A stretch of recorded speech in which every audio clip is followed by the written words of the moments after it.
Bienvenue sur la plateforme participative du gouvernement de Landessar dédiée à la stratégie France de notre land. Aujourd'hui, nous vous souhaitons à nouveau la bienvenue à la table ronde sur cette plateforme sur laquelle vous avez tous la possibilité de vous informer, de discuter avec nous, mais surtout de participer à la stratégie France du Landessar qui, depuis 5 ou 6 ans maintenant, marque l'orientation France de notre land. Participer, c'est une bonne tradition. En 2014, nous avons commencé.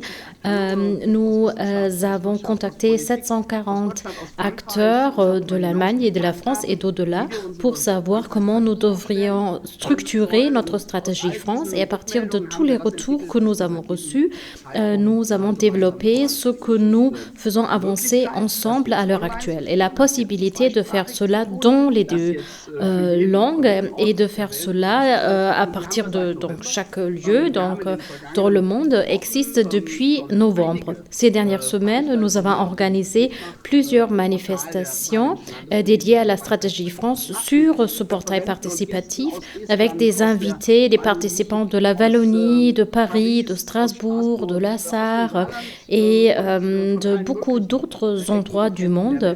Et aujourd'hui, nous sommes très heureux de pouvoir saluer dans le cadre de cette table ronde 4 invités qui sont des représentants de l'Université franco-allemande.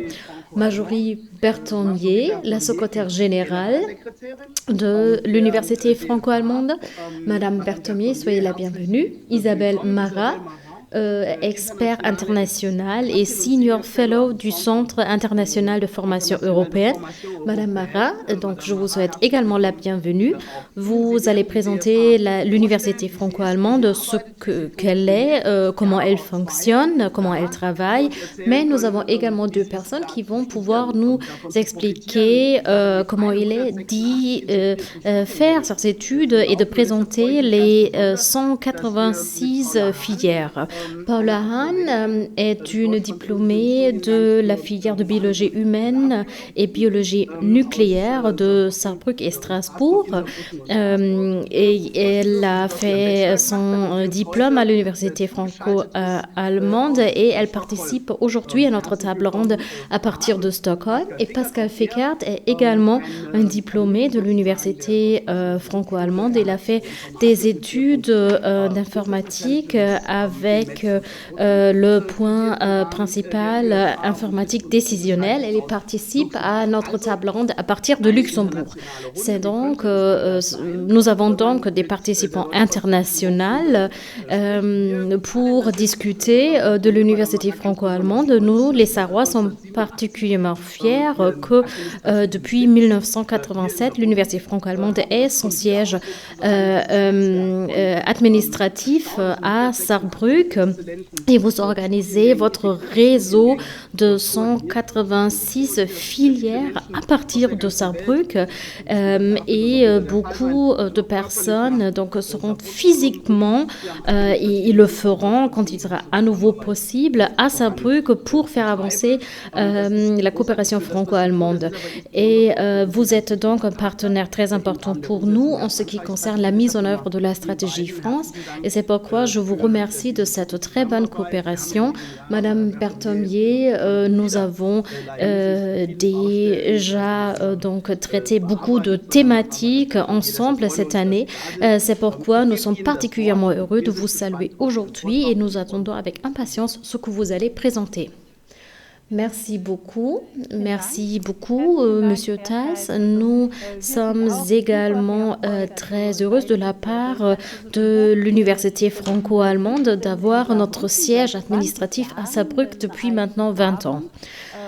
Et je participe à cette table ronde à partir du quartier qui s'appelle Rotenbühl. Et c'est un vrai plaisir pour nous de participer à cette plateforme de la stratégie France. Nous faisons partie des institutions importantes franco-allemandes.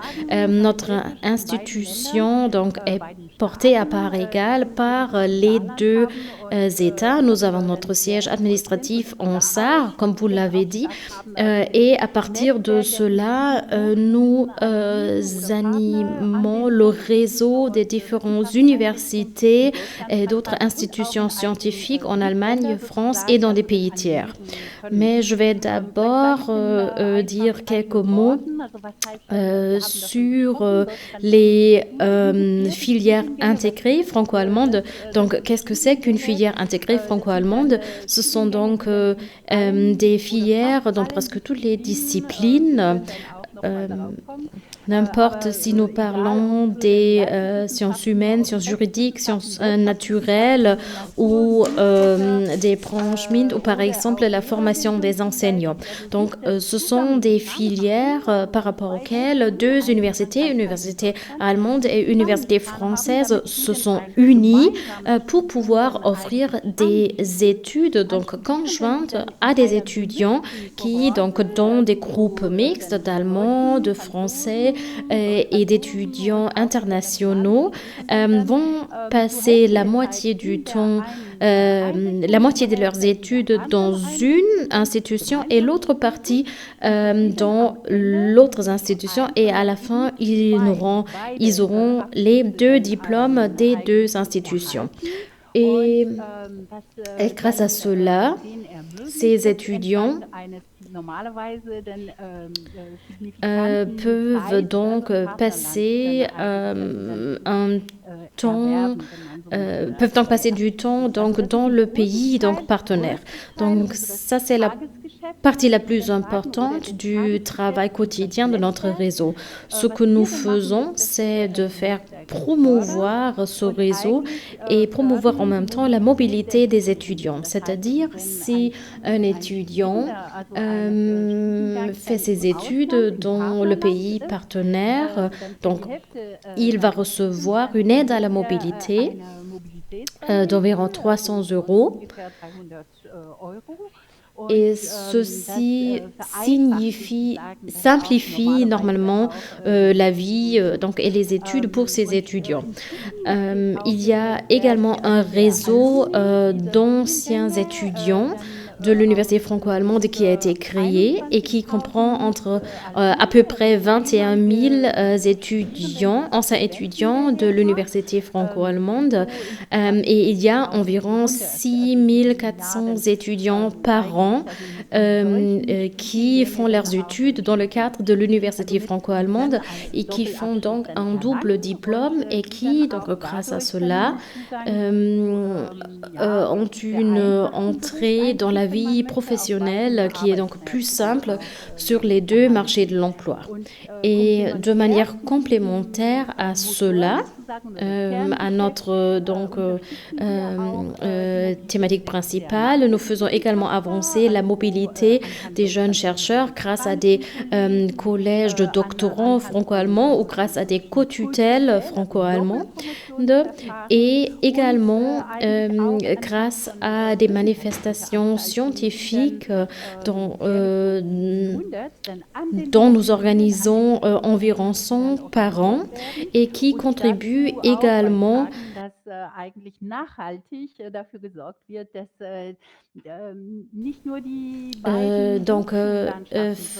faire en sorte que non seulement les deux paysages académiques, mais également tous les étudiants donc, se rendent compte, tous les chercheurs se rencontrent et discutent de thématiques importantes pour la société et qui vont faire avancer l'Europe grâce à cela. Permettez-moi d'expliquer une autre chose avant de donner la parole à Madame Maras. Donc j'aimerais donc expliquer la partie que représente le Land-Sarre dans tout cela. Nous coopérons donc bien sûr étroitement avec l'Université de la Sarre. Nous coopérons également étroitement avec l'HTV du Land-Sarre, l'Université des sciences appliquées, qui représente une partie importante de notre réseau. À peu près 14% de nos filières se trouvent, donc entre guillemets, en SAR, et à peu près 14%, je pense que plus que 14%, 14,5% de nos étudiants font leurs études en SAR. Par exemple, au sein des universités que je viens de citer ou également au sein de l'université de la Grande Région à laquelle nous participons également de manière financière. C'est-à-dire, nous participons au financement de ces universités en SAR. Nous pouvons peut-être également dire que nous coopérons également étroitement avec des entreprises au sein de la Grande Région qui nous aident, par exemple, dans des programmes de soutien ou de cofinancement, des programmes de bourse et nous participons également à des projets innovants et dans le cadre de ces projets innovants, nous sommes en étroite coopération avec les institutions que je viens de mentionner. Par exemple, en ce qui concerne la reconnaissance de la diversité linguistique et de l'apprentissage des langues des deux côtés de la frontière, mais également en ce qui concerne, par exemple, la formation d'enseignants et la contribution des étudiants de l'université franco-allemande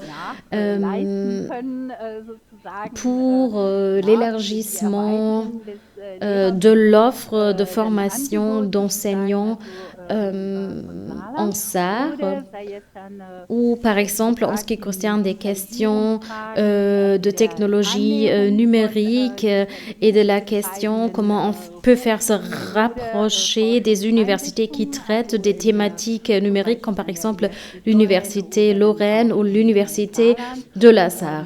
Je pense que les priorités que nous sommes fixés. Même nous travaillons normalement de manière bottom-up. Nous traitons souvent des thématiques importantes pour la société qui sont donc également importantes pour la stratégie France du long de SAR. Donc par exemple le changement climatique, la proximité avec le citoyen ou l'avenir de l'Europe ou des questions liées à la formation par alternance par exemple. Donc tout cela sont des éléments très importants que nous traitons toujours en nous basant sur la question de l'apprentissage des langues. Je pense que donc ceci était une première présentation de ce que nous faisons. Merci beaucoup. Donc, je ne sais pas, peut-être Madame Maras va le présenter, mais j'aurais une question concernant les étudiants que vous avez, parce que c'est un très grand nombre de personnes, donc de diplômés des filières offertes par l'Université franco-allemande que vous avez mentionnées. Est-ce que les étudiants dans ces filières sont surtout des Allemands et des Français, ou avez-vous également une communauté internationale dans vos filières? Oui, nous avons donc, pardon Isabelle, je me permets de répondre à cette question. Nous avons donc à peu près 50% d'Allemands, 50% de Français et environ 6% donc d'étudiants qui ont la double nationalité, 10% d'étudiants internationaux. Et il s'y ajoute donc également donc à cause de l'HTV SAR, à cause de l'ISFATES, donc l'orientation internationale de l'université de la SAR. Nous avons donc une grande donc partie de nos étudiants qui sont des étudiants internationaux. Oui, c'est très intéressant. On a maintenant la possibilité de donner la parole à Madame Maras. Vous avez la parole. Oui, merci beaucoup. Merci beaucoup de m'avoir donné la parole. Je vais compléter ce que Madame Berthomier vient de présenter en vous présentant ce que l'Université franco-allemande fait concrètement en Sarre, en grande région et en Europe. Madame Berthomier a déjà dit, donc nous avons une responsabilité donc internationale. Nous traitons les deux territoires et nous agissons de manière très concrète pour pouvoir créer des partenariats. L'Université franco-allemande participe à des projets en Sarre ainsi qu'en grande région dans son entité. L'UNIGR, Université de la grande région, est bien sûr un partenaire de l'Université franco-allemande, mais il y a également des processus plus larges dans la région Grand Est. Par exemple, je cite par exemple le processus de travail dans le cadre du Business Act Grand Est qui a eu lieu ce printemps avec plusieurs groupes de travail. Vous en avez animé un, Monsieur Thais, et ceci a eu lieu avec la participation de partenaires de l'Université de la grande région qui ont discuté avec les partenaires des questions de travail académique dans un contexte transfrontalier. Donc, ce processus de travail du Business Act Grand Est fait donc partie de l'événement 350 degrés Grand Est, donc en liaison avec notre région voisine qui traite beaucoup de thématiques liées à des questions du monde du travail. Et ceci me mène à nouveau aux missions de l'Université franco-allemande, nos filières et nos manifestations scientifiques. Comme Madame Berthomier a déjà dit, l'Université franco-allemande offre à peu près 30 filières en Sarre, donc 28 filières dans des domaines très différents et nos étudiants vont vous l'expliquer en détail. Donc nous avons par exemple cité les exemples de l'informatique et de la biologie, mais également dans d'autres sciences humaines, par exemple l'histoire, les aspects interculturels de l'histoire, l'informatique ainsi que les sciences dures. L'Université franco-allemande participe également à des manifestations scientifiques qui sont organisées conjointement par l'Université de la Sarre et l'Université du Luxembourg. L'année dernière, il y avait par exemple une université d'été dédiée à la thématique des structures de surface et des revêtements fonctionnels, donc une thématique d'ingénieur qui a été discutée et ces discussions ont été animées par les professeurs de l'Université de la Sarre et de l'Université de Lorraine. Et ces summer schools, ces universités d'été font partie des manifestations que nous organisons de manière transfrontalière. En plus de cela, nous avons beaucoup d'autres projets. Madame Berthomier en a déjà parlé et je me permets de présenter le projet Bridge que nous avons mis en œuvre avec l'HTV Sarre et ce projet concerne des mesures liées donc à la formation en alternance et les études faites en alternance au sein de la grande région. Et l'objectif est de faire promouvoir ce système en alternance avec des mesures techniques que nous discutons de manière régulière. Et l'Université franco-allemande est partenaire méthodologique de ce projet et y participe activement. En ce qui concerne la thématique de la numérisation et de l'intelligence artificielle, il y a, et Madame Berthomier l'a déjà cité, le projet qui s'appelle Digital Open Pages que nous sommes en train de mettre en œuvre avec l'HTV de la Sarre et ce projet a un lien direct à la stratégie France parce qu'il concerne le transfert de compétences. Et en ce qui concerne la thématique de l'intelligence artificielle et qui a beaucoup de dimensions, nous sommes toujours en discussion et en contact avec le DFKI et nous sommes également en train de planifier une coopération entre le DFKI et l'INRIA France, donc l'Institut français qui traite la thématique de l'intelligence artificielle et nous souhaitons organiser une participation dans le cadre du French German Tech Lab lors de la foire Vivatech 2020. La Vivatech 2020 est une foire qui traite les thématiques des technologies innovantes et de l'intelligence artificielle. Et en ce qui concerne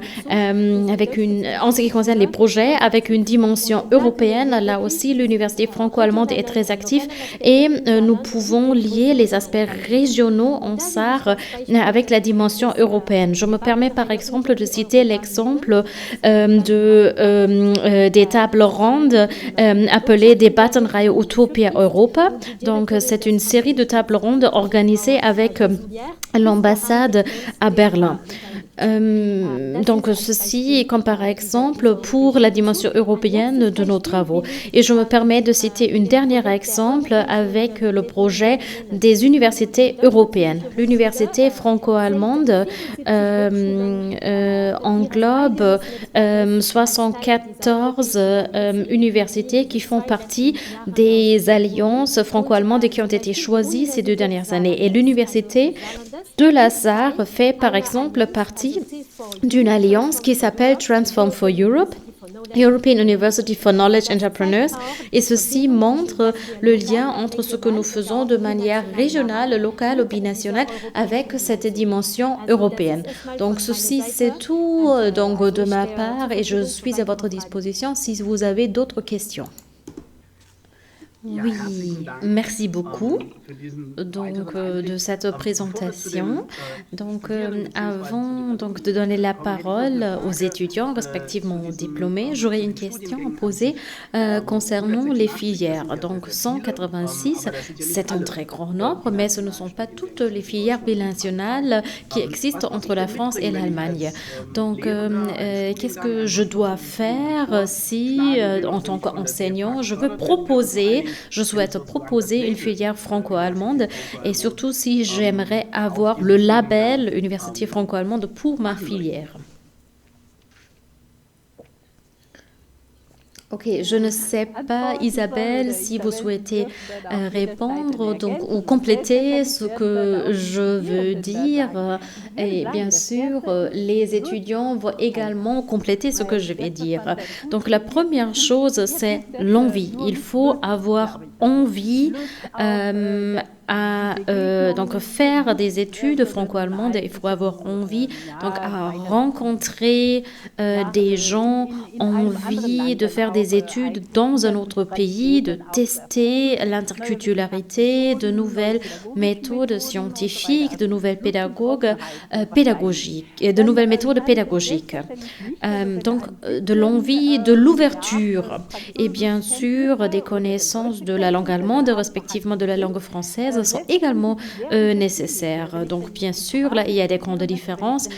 Si je souhaite, par exemple, faire des études d'informatique, où on parle beaucoup d'anglais, mes connaissances de l'allemand, respectivement du français, sont bien sûr moins importantes que si je veux, par exemple, faire des études de jurisprudence comparative.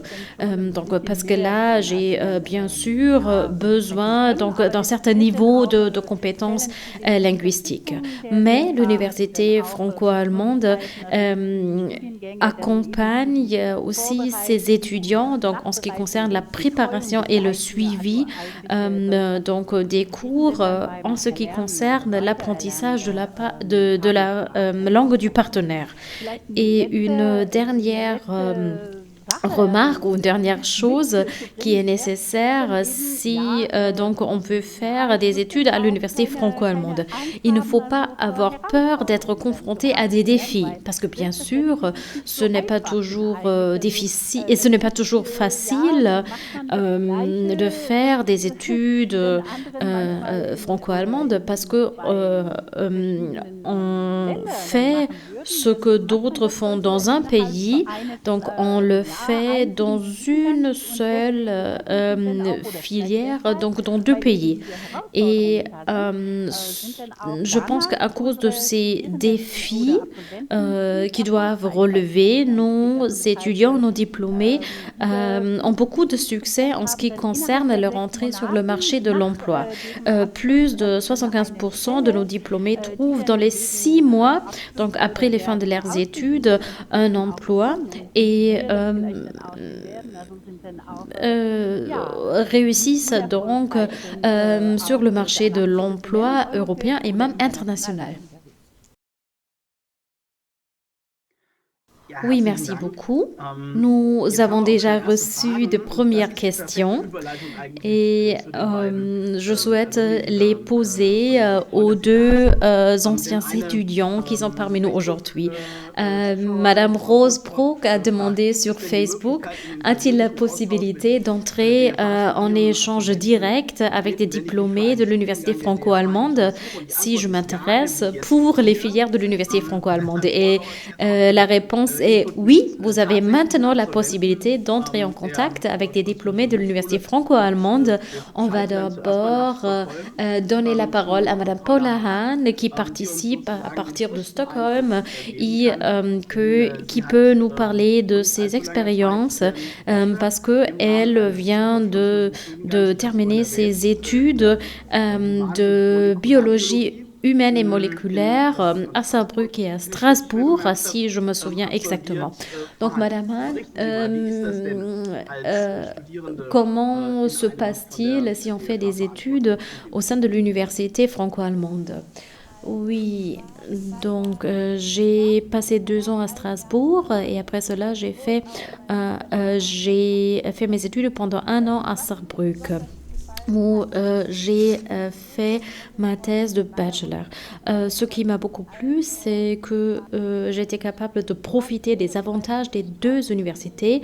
Donc à Strasbourg, l'enseignement était par exemple beaucoup plus orienté sur des aspects fondamentaux, pendant que donc à Saarbrück, on était en contact plus étroit avec les chercheurs, les groupes étaient plus petits, mais à Strasbourg, les groupes d'étudiants étaient plus grands. Et j'ai également pu acquérir beaucoup de compétences interculturelles, comme par exemple les compétences concernant la communication ou l'adaptabilité. Ceci veut dire que les étudiants qui ne veulent pas donc prendre une décision en faveur d'un pays donc pour faire leurs études ont beaucoup de possibilités. Moi, par exemple, j'étais non seulement en Allemagne ou en France, mais également donc d'autres pays et j'ai pu faire des expériences très intéressantes parce que Strasbourg est peut-être la ville française la plus allemande et Saarbrück est la ville allemande la plus française. Et une plus-value des études au sein de l'université franco-allemande est également que c'était facile pour moi de trouver donc une place pour faire des études en master. Et j'avais beaucoup de possibilités qui ont été offertes à moi pendant les études, par exemple des stages ou la participation à d'autres projets dans la recherche. Il y a également l'association des anciens étudiants et en fin de compte, j'aimerais également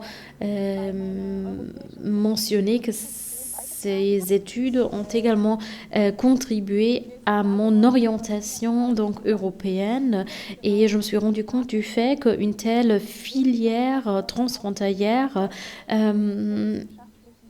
peut également contribué à faire avancer les sciences dans des domaines comme par exemple les sciences naturelles où la coopération internationale est très importante.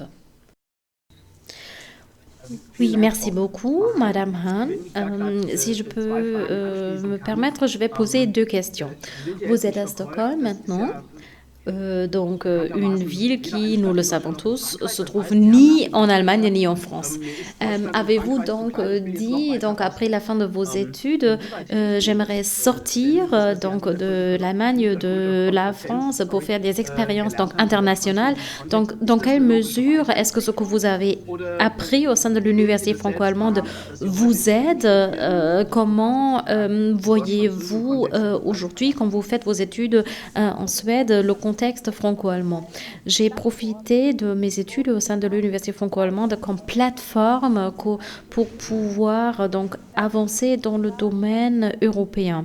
Déjà donc depuis l'école, j'étais dans la sphère franco-allemande et je savais toujours que j'aimerais utiliser cela pour encore avancer sur le plan européen.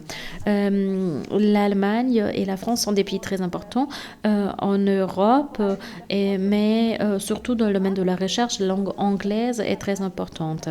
Donc, bien sûr, j'avais des cours en allemand et français, mais j'avais également des cours en anglais au sein de l'université franco-allemande. Donc, une filière franco-allemande est non seulement binationale, mais également internationale. Et on avait également la possibilité de faire des stages. J'ai par exemple fait des stages en Allemagne, en France et en Angleterre. Et en faisant cela, je me suis rendu compte du fait que cette adaptabilité qu'on apprend si on fait par exemple un stage dans un nouveau laboratoire est quelque chose dont on profite si on veut s'adapter à un nouveau pays, par exemple. Merci beaucoup, Madame Han, et je vous souhaite un bon séjour en Suède, et on va peut-être vous poser d'autres questions donc à la fin de la manifestation. Avant de donner la parole à Monsieur Fickert, qui participe à notre table ronde à partir de Luxembourg et qui est déjà entré sur le marché de l'emploi, et qui pourrait nous parler de ses expériences. J'aimerais ajouter que Madame Barthomier m'a demandé de mentionner que sur le site web du Forum franco-allemand, il y a une campagne en ligne dans le cadre de laquelle des filières de l'université franco-allemande se présentent et où on peut entrer en contact avec des étudiants. Il y a donc un accès structuré à ces expériences que M. Fickert va nous présenter maintenant en direct. Monsieur Fickert, vous travaillez pour une banque à Luxembourg, donc si j'ai bien compris, ça s'est bien passé pour vous, donc l'entrée sur le marché de l'emploi. Oui, ça s'est très bien passé. Je travaille depuis 1 mois pour cette banque luxembourgeoise. Donc après le stage que j'avais également passé au sein de cette banque, j'ai directement pu commencer à y travailler. Donc félicitations, mais quelles sont les expériences que vous avez faites en tant qu'étudiant? Donc d'abord, je vous remercie de m'avoir donné la possibilité de participer à votre table ronde. J'ai fait mes études à Metz et Saarbrück. J'ai passé 2 ans à Metz, 1 an à Saarbrück et 1 an de stage. Et comme ça, moi qui avais grandi en France, mais avec la nationalité allemande, j'avais la possibilité donc de gagner plus de connaissances franco-allemandes et de trouver des amis en France et en Allemagne. Grâce à des projets que j'ai faits pendant mes études avec des étudiants d'autres filières, comme par exemple la construction de machines ou la gestion d'entreprises. Et cela m'a également aidé donc, à développer des compétences donc, nécessaires sur le marché de l'emploi. La composante interculturelle que Mme Hahn vient de mentionner est bien sûr également quelque chose de très positif et c'est un avantage par rapport à d'autres filières parce que nous avons appris dès le début donc, le contact avec des groupes internationaux. Je travaille maintenant par exemple dans une équipe donc mixte, donc entre guillemets, ce qui est facile pour moi grâce au cursus interculturel auquel j'ai participé. Beaucoup de personnes qui ont fait les études avec moi travaillent dans la grande région et la plupart d'eux n'ont pas eu de problème à trouver un emploi. Ils n'avaient pas de barrière linguistique et il était facile donc d'entrer sur le marché de l'emploi parce que les études internationales nous avaient bien préparés à cela. Et grâce à le soutien financier de l'université franco-allemande, il était facile donc de financer le loyer, par exemple, sur place, sans devoir travailler en plus des études. Et ceci est un très grand avantage quand on souhaite faire les études à l'étranger. Et grâce aux différents stages qu'on fait pendant les études, on a déjà beaucoup d'expérience quand on commence à travailler. Donc, je vois mon avenir personnel avec beaucoup d'optimisme grâce à cette filière binationale qui m'a offert beaucoup de possibilités. Merci beaucoup et félicitations donc, pour cette très bonne entrée sur le marché de l'emploi. Je pense que l'image de la plateforme franco-allemande dont on peut se servir pour continuer à se développer, que Mme Hahn a mentionné, est une très bonne image. Et j'ai maintenant une autre question qui nous a été posée dans le chat Facebook. Je la lis. Donc, y a-t-il des conditions pour l'aide à la mobilité de l'université franco-allemande? Donc, qu'est-ce qui se passe, par exemple, si je veux changer de filière ou si je dois faire une pause? Je pense que surtout, en 2020-2021, c'est une question très intéressante. Madame Barthomier, est-ce que vous souhaitez répondre à cette question? Oui, j'aime répondre à des questions difficiles. De manière générale, la condition pour pouvoir profiter de l'aide à la mobilité de l'université franco-allemande est que vous participez, donc que vous êtes inscrite dans une filière offerte dans le cadre de l'UFA. Donc normalement, on ne peut pas faire une pause, mais il y a bien sûr des possibilités. Donc, avec les difficultés que nous connaissons tous, donc de régler les choses, si on tombe par exemple malade ou si donc après un premier diplôme, on a certains problèmes et on souhaite donc changer quelque chose. Mais normalement, comme nous sommes financés par l'État, c'est-à-dire par les personnes qui paient des impôts, on contrôle très étroitement ce que nous faisons. Et normalement, si on arrête les études sans avoir des bonnes raisons pour faire cela, on devrait normalement rembourser la somme qu'on a reçue dans le cadre de l'aide à la mobilité. Mais pendant cette année de pandémie de Covid-19, nous avons trouvé des solutions avec nos partenaires. Donc, le BMBF, par exemple, ou d'autres ministères allemands, ou par exemple le ministère de la Recherche et de l'Innovation français, ou le ministère des Affaires étrangères français.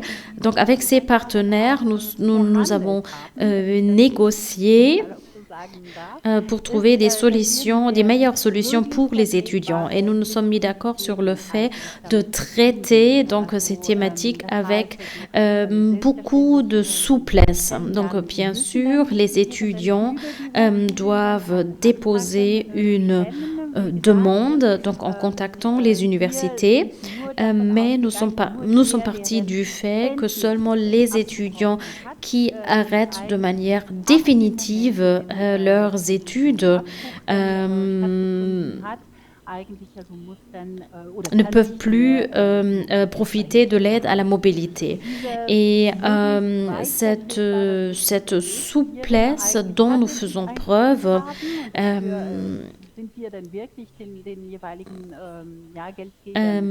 est un aspect très positif et nous en sommes très reconnaissants par rapport à nos financeurs.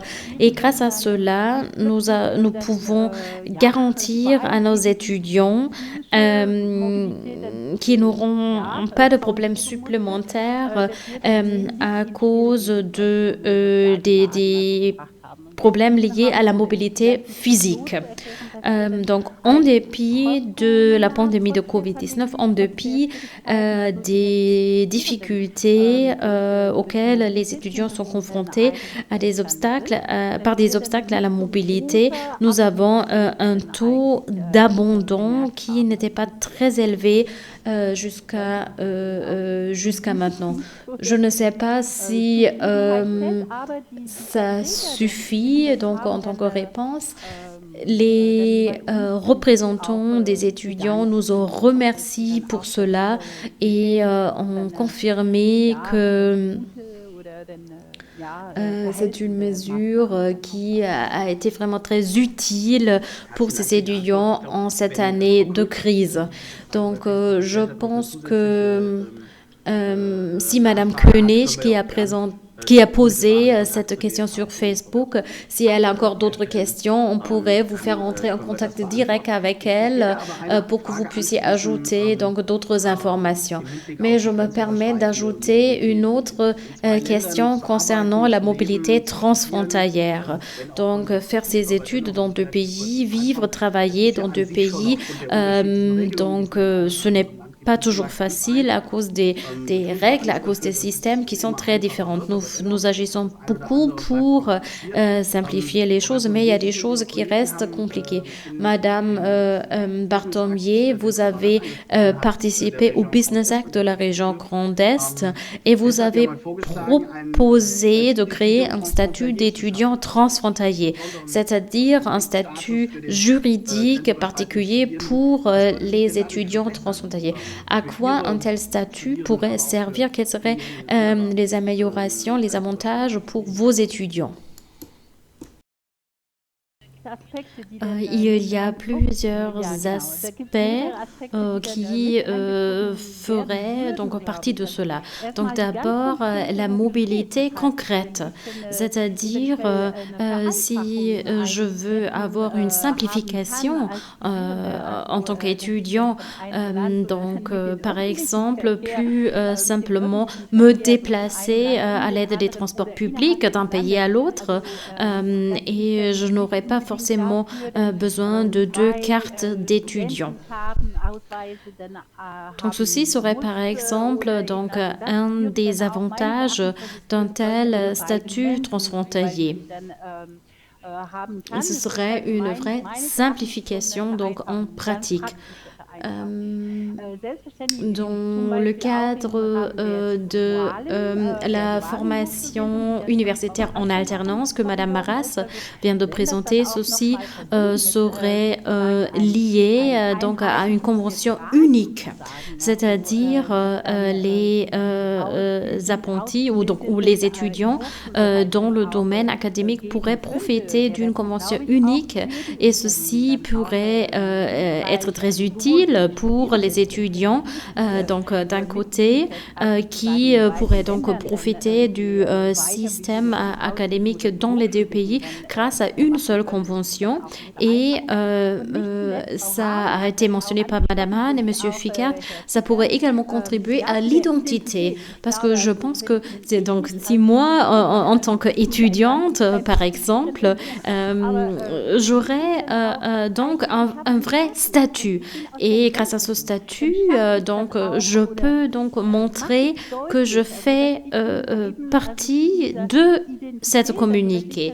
Ça crée de l'identité et donc parce que c'est d'un côté très spécifique, donc avec toutes les particularités de la région frontalière, mais de l'autre côté, c'est en même temps européen. Donc, le statut aurait donc deux aspects, l'aspect de la simplification et cet aspect européen de création d'identité de l'autre côté. Quelque chose de très positif. Oui, je pense que nous partageons tous votre opinion. Et donc, si je regarde l'heure, nous avons déjà dépassé le temps, la durée prévue donc, de la manifestation, mais je vais m'adresser à nouveau aux étudiants. Donc, Madame Anne, Monsieur Ficat, vous venez donc de terminer vos études ou vous êtes encore en train de faire vos études et vous pouvez peut-être répondre donc facilement à ma question. Donc, si je suis étudiant, je viens de faire mon baccalauréat et je vois l'option Université franco-allemande. Est-ce que ce serait quelque chose que vous recommanderiez? Donc, quelles sont les recommandations que vous donneriez donc à un baccalauréat, à quelqu'un qui vient de faire son baccalauréat?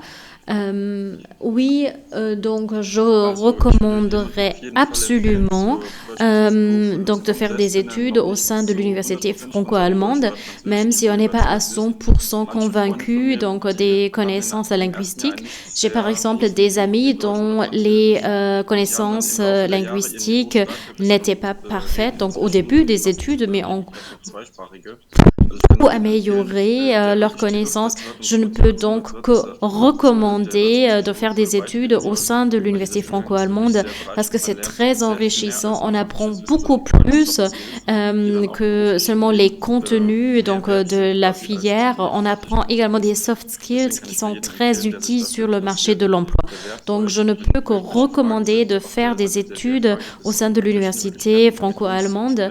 Vous trouverez toutes les informations sur Internet. Vous pouvez facilement entrer en contact avec nous. Donc, n'hésitez pas. Donc, je partage absolument l'opinion de Monsieur Ficart. Donc, je ne peux que recommander donc, de faire des études au sein de l'université franco-allemande. Si vous souhaitez le faire, donc, n'hésitez pas. Donc, au pire des cas, donc, on ne sera pas accepté, on n'aura rien perdu.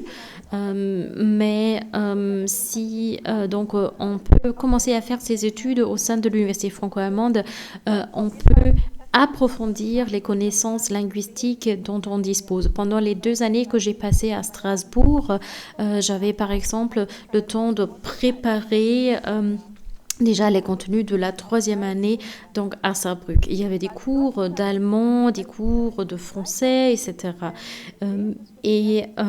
Pendant cela, on pouvait déjà profiter de toutes les possibilités qui existent au sein de l'UFA. Donc, par exemple, de participer à des projets. Et si vous avez des questions donc, concernant les filières de l'UFA, donc je ne peux que recommander d'entrer en contact avec les représentants de l'UFA qui vont vous donner toutes les informations nécessaires. N'hésitez pas à poser vos questions, donc à regarder ce que fait l'université franco-allemande et enfin de profiter vraiment de vos études, non seulement en ce qui concerne les contenus de l'étude, mais également des pays dans lesquels vous pouvez vivre. Merci beaucoup. Donc d'un côté, pour votre recommandation, votre appel à ne pas avoir peur des défis linguistiques, donc entre guillemets, mais également d'avoir dit faire ces études, ça veut également dire on peut entrer en contact avec de nouvelles personnes, avec de nouveaux pays, des contenus qui ne sont peut-être pas très intéressants au premier vue, mais qui peuvent devenir très intéressants. Donc, profitez de toutes les possibilités offertes. Je vous recommande pour vos présentations, mais et également pour les recommandations. Madame Koenig a par exemple écrit sur Facebook que ça lui aide vraiment ce que vous avez dit. Donc, profitez des possibilités offertes par l'UEFA. Madame Maras vient de le souligner. L'Université franco-allemande a non seulement son siège administratif à Saarbrück, mais aussi les priorités de ces activités au sein des universités sarroises. Je vous en remercie cordialement. Des activités dans le cadre de la stratégie France existaient déjà avant la stratégie France. Je vous en remercie. C'était un vrai plaisir pour moi de participer avec vous à cette table ronde. J'espère que beaucoup de personnes qui ont écouté cette table ronde s'intéressent maintenant pour l'offre de l'UEFA. C'était la dernière table ronde pour l'année 2020, mais on va continuer en 2021. J'espère qu'on pourra le faire en présentiel à Saarbrück, à Berlin, à Bruxelles ou à Paris, sous peu de temps. Et on pourra donc prendre l'apéro ensemble quand nous nous rencontrons à nouveau en personne.